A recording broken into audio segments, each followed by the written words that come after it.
elves, gnomes, giants, and fairies as powerless as mortals. The politician shuddered at the idea, and kept his distance from the elf who didn't look healthy enough to have conceived a child. "Sorry," he said, shaking his head as he headed into a shop where a mostly burned-out neon sign advertised fortune-telling. The front windows were covered in grime and cobwebs. A strong scent of incense mixed with mold hit Nevin's nose as he entered. He nearly gagged from the combination. He almost lost his nerve when the old blind woman looked up from the round table in the middle of the shop. Her face was lined with deep wrinkles, and black bags hung under her white eyes. Worse than the sight of the seer was the rattlesnake on the floor next to her, shaking its tail and flicking its tongue at him. "I've been expecting you," the woman said in a hoarse voice. She looked straight at Nevin. "Yeah. Well," Nevin found his own voice scratchy and low. "You can put the money in the tin on the shelf." The seer pointed a withered finger at the wall, where a rusted box sat partially open.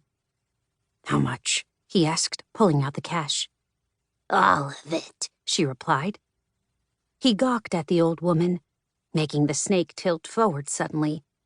"But that's $1,000, she interrupted. "Yes, I know. I'll take it all. But next time, bring more." Careful to not touch much of the box, Nevin deposited the stack of bills. "There won't be a next time." The seer's face contorted oddly when she left. "Next time, bring more," she repeated. "You know why I'm here." This was more of a statement than a question. "Sit," the woman said. She nodded at the other side of the table, covered in thick fabric stained with candle wax. Nevin eyed the rattlesnake, who was still flicking its tail repeatedly.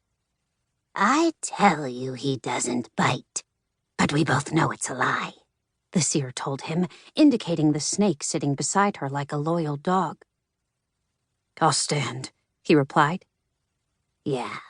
After your accident, you'll be happy that you used your legs when you could," she commented with a cough. This was exactly why seers were shunned. They said things like that and caused panic. No one ever knew whether to believe them or not, which made them the most untrustworthy people in the world. "What accident?" Nevin asked, narrowing his eyes at her as he ran his hands over his salt and pepper hair. The seer shrugged. "I will tell you if you wish, but that won't help you to avoid it." Another reason seers were seen as worthless. History had proven that knowing the future didn't mean it could be avoided. Nevin wasn't there to learn of events he wanted to avoid, just the opposite. He wanted to know what was coming so he could use it to prepare his political agendas.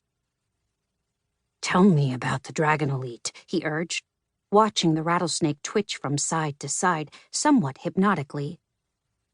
"Their numbers will grow significantly very soon," the seer began, producing an impatient sigh from the politician. This was as Nevin had feared. "Many a dragon egg is hatching at the Gullington," she continued, swaying like her rattlesnake.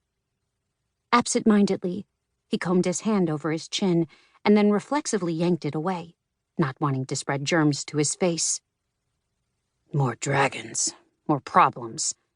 The seer blinked, her face as pale a ghost. "Especially because half of the new ones will be evil, with zero ability for rehabilitation." "What?" Nevin asked, his eyes wide.